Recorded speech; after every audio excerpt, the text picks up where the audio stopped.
അബൂ മുൻദിർ റളിയല്ലാഹു അൻഹുവിനെ കണ്ടപ്പോ ഹബീബായ റസൂലുള്ളാഹി സ്വല്ലല്ലാഹു അലൈഹി വസല്ലമ തങ്ങൾ പറഞ്ഞു, അബൂ മുൻദിറേ, നിങ്ങളുടെ അടുത്ത് അല്ലാഹുവിന്റെ പരിശുദ്ധ കലാമില്ലേ, അതിലേത് ആയത്താണ് ഏറ്റവും ശ്രേഷ്ഠമുള്ളതായ ആയത്ത്, ഏത് ആയത്താണ് ഏറ്റവും മഹത്വമുള്ളതായ ആയത്ത് എന്ന് ചോദിച്ചപ്പോ അബൂ മുൻദിർ പറയുകയാ, അല്ലാഹു ലാ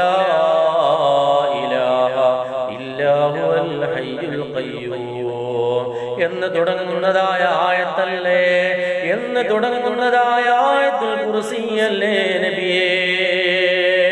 അത് കേട്ടപ്പോൾ അല്ലാഹുവിന്റെ ഹബീബ് എന്റെ നെഞ്ചത്ത് കൊട്ടിയിട്ട് പറഞ്ഞു, അബൂ മുൻദിറേ, അല്ലാഹുവാണ്, അല്ലാഹുവാണ്, അറിവ് നിനക്ക് മംഗളമായിരിക്കട്ടെ.